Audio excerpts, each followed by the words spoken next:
माननीय सदस्य श्री मोहिबुल्ला जी। बिस्मिल्लाहिर्रहमानिर्रहीम। जनाबे सदर मोहतरम, सबसे पहले मैं आपका तहे दिल से शुक्रिया अदा करता हूं कि आपने मुझे इस मसले पर गुफ्तगू का मौका दिया और मुझे ज्वाइंट पार्लिमानी कमेटी का भी हिस्सा बनाया। सदर मोहतरम, जब हमारा मुल्क आज़ाद हुआ था तो हमारे कायदीन के सामने दो रास्ते थे। वो रास्ते क्या थे और किसने पेश किए थे, ये अब गैर अहम है। असल बात यह है कि हमारे रहनुमाओं की दूरंदेशी और अक्लमंदी की बदौलत मुल्क में हर मजहब को परवान चढ़ने, फलने फूलने और अपने इदारे चलाने की आज़ादी दी गई, जो कि हमारे आइन की आर्टिकल 25 और 26 में मौजूद है।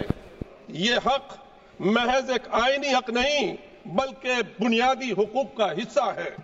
आज हमारे ऐवान के सामने जो वक्फ तरमीम बिल पेश किया गया है, ये न सिर्फ हमारे बुनियादी हुकूक की खिलाफ वर्जी है बल्कि राइट टू इक्वलिटी के भी साफ खिलाफ है। इसको सदर मोहतरम मुल्क की दूसरी मेजोरिटी कभी कबूल नहीं करेगी। सदर मोहतरम, इस बिल में सबसे पहली तरमीमी वक्फ एक्ट के नाम तब्दील करने की है। मैं कहता हूं नाम बदलना तो एक मामूली बात है, क्योंकि असल में जो तब्दीलियां की जा रही हैं उनका वक्फ के बुनियादी उसूलों और फिक़ही कवाइद से दूर दूर तक कोई वास्ता नहीं है। इस तरमीमी कानून का मकसद वक्फ के इदारे को कमजोर करना और उसे बेअसर करना है।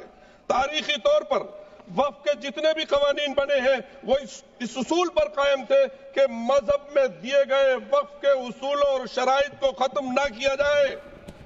सन 1913 का मुस्लिम वक्फ एक्ट, जिसका माननीय मंत्री जी हवाले दे रहे थे, इसी नियत से लाया गया था कि वक्फ के उसूलों को कानूनी तौर पर तस्लीम किया जाए, ना कि उन्हें तब्दील किया जाए। सन 1923 में, सन 1954 में, सन 1995 और 2013 के तमाम तरामीम वक्फ के तहफ़्फ़ुज़ की नियत से लाए गए थे और इसको कुव्वत देने के लिए लाए गए थे, ना कि उसको कमजोर करने के लिए लाए गए थे। वज़ीर मोहतरम को यह एतराज था कि हमारी लाई हुई तजवीज़ पर मुस्लिम कम्युनिटी शक कर रही है। बेशक वो कह रहे हैं शक कर रहे हैं, इसलिए कि उन्होंने वक्फ के उसूलों को और फिक़ही कवानीन को मद्देनजर नहीं रखा। सदर मोहतरम, आप खुद जेपीसी में थे, मैंने सवाल किया था कि इस वक्त को ड्राफ्ट करने में कितने मुस्लिम स्कॉलर थे, तो वाहिद 12 लोगों की कमेटी में एक आदमी था, वो भी ज्वाइंट। सदर मोहतरम, मैं अब चंद चीजों की निशानदेही करना चाहता हूं जो वक्फ की असल हैसियत और बुनियाद को खत्म करने की तरफ है। पहली तरमीम, वक्फ को अब सिर्फ मुसलमानों तक महदूद किया गया है।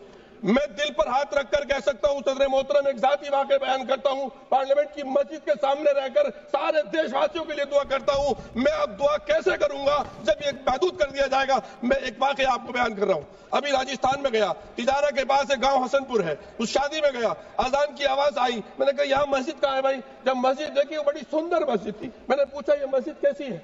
उन्होंने बताया कि यहाँ 400 साल पहले कोई दुर्वेश थे, इस पेड़, वो पेड़ भी अभी बाकी है, वो यहाँ बैठते थे और यहाँ से हमारे हिंदू महाराजा जी गुजर रहे थे, उनको बीमारी थी, वो ठीक नहीं हो रहे थे। किसी ने कहा कि उनसे दुआ करा लीजिए, उन्होंने दुआ की, वो ठीक हो गए। बाद में जब गए तो महाराज ने कहा कि अपने लिए दुआ करा के रहे, तुम्हारा वारिस कोई नहीं है। वो फिर दोबारा गए और अल्लाह ने उनको उनकी दुआ को। हमारे देश सूफी ऋषि मुनियों का देश है, ये बलियों का देश है, ये तमाम धर्मों की जो रूहानी शख्सियात है उनका देश है। आप दुआ करने से रोक रहे हैं सर, गैर मुस्लिम को वक्फ करने से रोक रहे हैं आप सर। गुज़िश्ता सर, एक इसके अलावा मुसलमानों को भी अपने ईमान का सबूत देना होगा। सर, मैं इमाम हूं, इमाम हरम मक्के का हरम भी किसी शख्स को यह सर्टिफिकेट के लिए मजबूर नहीं दे सकता कि वो प्रैक्टिसिंग मुस्लिम है। जब कोई प्रैक्टिसिंग मुस्लिम होगा ही नहीं तो वक्त कैसे होगा सर? वक्त तो खत्म हो जाएगा सर। वक्त बाय यूजर, जिसके मुताबिक अगर वक्त की दस्तावेज ना हो, डॉक्यूमेंट्स ना हो, वक्त करने वाले की शनाख्त ना हो, तो लंबे अरसे से जारी इस्तेमाल को वक्त माना जाता है। यह उसूल हमने नहीं बनाया, प्रीवी काउंसिल के फैसलों से बाज़ाब्ता तौर पर यह उसूल माना गया।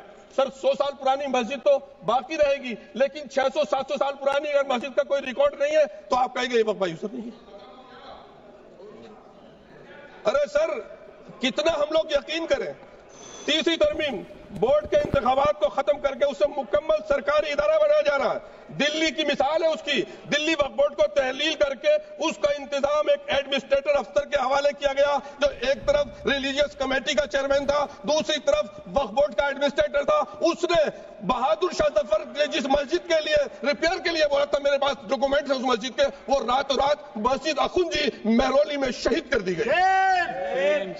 सर इससे ऐसा मैसेज आएगा, हम लोग, मैं तो इससे मैसेज क्या, बहुत से लोग पता नहीं क्या क्या कहते हैं सर, लेकिन हकीकत ये है कि शायद उनका आखिरी हो ये सितम, हर सितम सोच के हम ये सह गए, हम वफा करके भी तना रह गए। हमारा नाम क्यों नहीं लिया जाता आजादी के? कितनी कुर्बानियां दी हैं सर, मैं और क्या कहूं। कुछ लोग तो इतने माहिर हैं, दामन पे कोई दाग न, दामन पे कोई दाग न खंजर पे कोई धब्बा, तुम नष्ट करो हो या करामात करो। धन्यवाद जी, धन्यवाद सर। हमें उनसे वफा की, वक्फ की उम्मीद कैसे कर सकते हैं जो नहीं जानते वक्फ क्या है? धन्यवाद। उनसे कैसे उम्मीद है वफा की? सर मैं अपनी बात को खत्म कर रहा हूँ। आप खत्म कीजिए, 30 सेकंड में खत्म कीजिए, 30 सेकंड। सर मेरे प्यारे वतन में एक कल्चर को परवान चढ़ाया जा रहा है, जो कल्चर मेरे मुल्क का नहीं है। मैं अपने दिल की आवाज से कहता हूं, हजारों साल तहजीब का जो कल्चर हमारा जो देश का रहा है, यहाँ मैं अपने इस्लाम धर्म और ईसाई और जूस धर्म के साथ से भी कह सकता हूं कि मैं स्कॉलर हूं, और आप सबका सम्मान करते हुए कह रहा हूं, सबसे पहला इंसान और सबसे पहले इंसान के साथ जो हम सब की जिस नाम से भी कहे, भारत माँ कहे हमारे उसमें, या ग्रैंड मदर कहे, वो हिंदुस्तान आए थे। तुम्हारी तहजीब अपने खंजर से आप ही मिथुन Reddy ji, you please start. बनेगा। You please start.